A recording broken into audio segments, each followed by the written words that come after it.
Hello everyone, this is Marshall Gittler of ACLS Global, bringing you another lesson in the ACLS Global FX Trading School.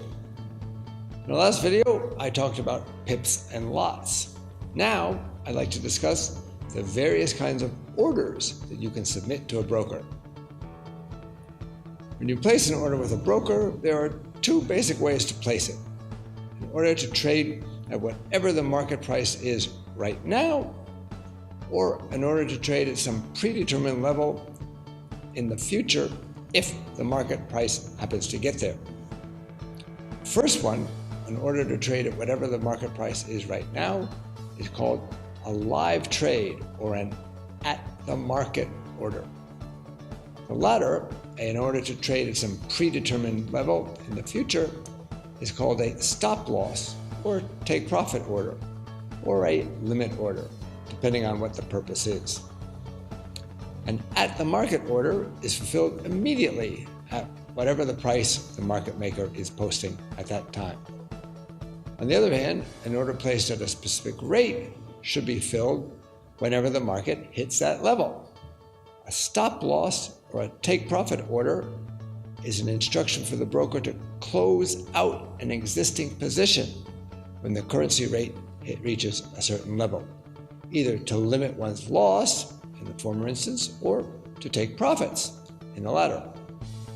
A limit order is an order to open up a new position if the rate gets to a certain level.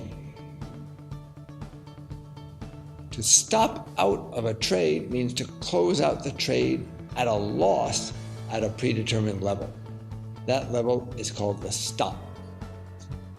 Traders can get stopped out in two different ways. First, as I explained, traders can set stop-loss orders at a certain level.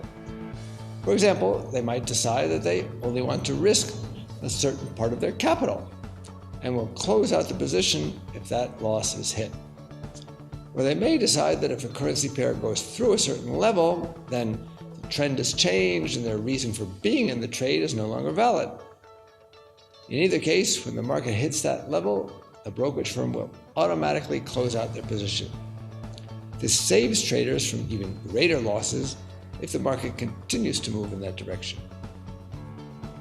Secondly, traders often trade on margin. Margin is covered in another video, but briefly it means that traders don't put up all the money necessary for their trades, but only part of it.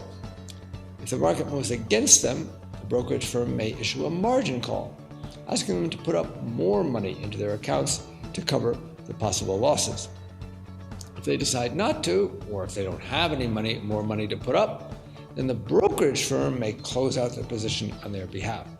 This prevents the account from going into deficit. A take-profit order is similar to a stop-loss, but it's executed when the trade is making money. Traders may decide that they're happy making a certain amount of profit on a trade, or they may estimate using technical analysis that the trend is likely to go just until a certain point, and they decide to close out their position and take profits there. They then leave an order with their brokerage firm to close out their position automatically at that level. A trader who enters into a position without a stop-loss order is like a tightrope walker without a net. You're opening yourself up to lose everything you've put into the trade. Now, there's a variation on the stop-loss that allows you to take advantage of a move in the right direction, yet still limit your losses or lock in profits, as the case may be. A trailing stop-loss order is in effect a stop-loss order that follows your trade around and closes it out when the price has moved a certain amount from the highest level since you entered the trade. Trailing stops are set in terms of the number of pips, not levels. This is pretty complicated to explain. It's easier just to give an example. Let's say you went long Eurodollar at 110. You might set a trailing stop of 50 pips. If Eurodollar simply goes straight down from the time you buy, you'll be stopped out 50 pips below your entry level. In other words, at 109.50. However, let's say your analysis is correct and Eurodollar goes up to 110.20. Your trailing stop would then trail along upward with the price. It would still be 50 pips, but now the stop would be 50 pips below 110.20. In other words, 109.70.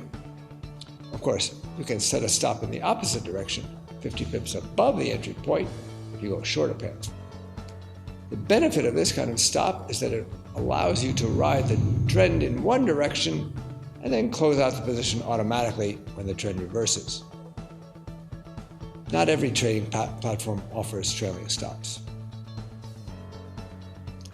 Unlike stop loss or take profit orders, which close out positions at predetermined levels, a limit order is one that opens up a new position at a specified level, usually a level more favorable than the current level.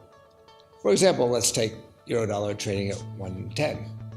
Again, you may think that it's likely to decline for now, but not go much past 109.50. You could then put in a limit order to buy at 109.60, hoping that you get filled at near the bottom of the range. There are other kinds of orders that combine these two, such as one cancels the other orders and contingent orders, but they're for more advanced traders. Let's leave it at this. In this video, we learned about the various kinds of orders that you can submit to your broker. These boil down to two main kinds: those to be executed now, and those to be executed in the future if the market hits a certain level. The latter includes stop loss orders and take profit orders to get you out of trades, and limit orders to get you into trades. This is Marshall Gittler of ACLS Global with another educational video. Trade FX with knowledge.